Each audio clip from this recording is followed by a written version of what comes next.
Bandaza ichiwa cheka kunge razor Major laser So another one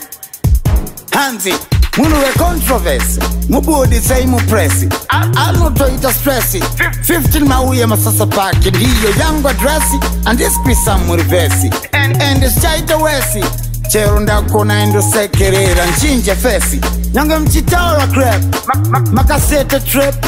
No uyandaka chinja jesa vuzi gana step Fucking another one Gazira chimuye chibiti chitrepu Vangwe wese gara imavura mababa shopu Vangwe vani mshonga waka ndiona bagrasi Ndichi spita mabasi Dato unganiza timabasi Waka chicha sara kunzwa kutimboko Yale purasi Gatibu gazirire saiti ala kwashi Handizi blind Ngango niti ndaka sara But nini Handizi behind Handizi blind Handizi deaf and dumb Dota wara ndonzi bandi no ona Handizi blind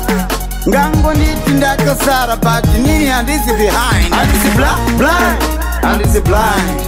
Handizi deaf and dumb Dota wara ndonzi bandi no ona Handizi blind Kundianu wandaka roba Wandaka bira kloba Kundi bisa mazino Street theater Kundi yita maraba Ndopa ndanzi na pera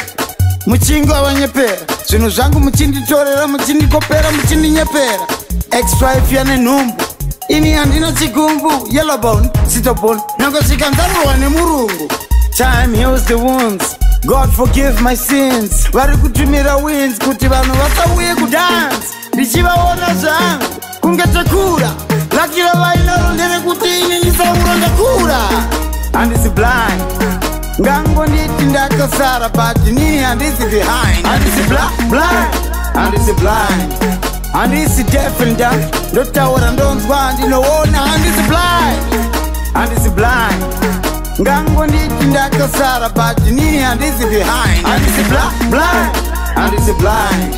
Handizi deaf and dumb Ndotaura ndonzwa ndinoona Manje namundi gole Asima mbobati wale Chibaba achinga dole Mese futa munga pole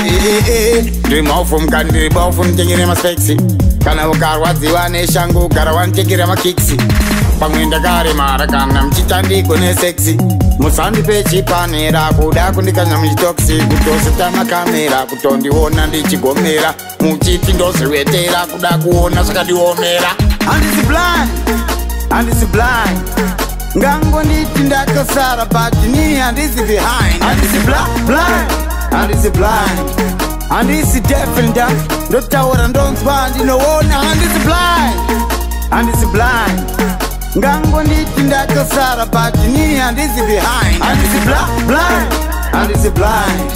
Handizi deaf and dumb Ndotaura ndonzi bandi noona Handizi blind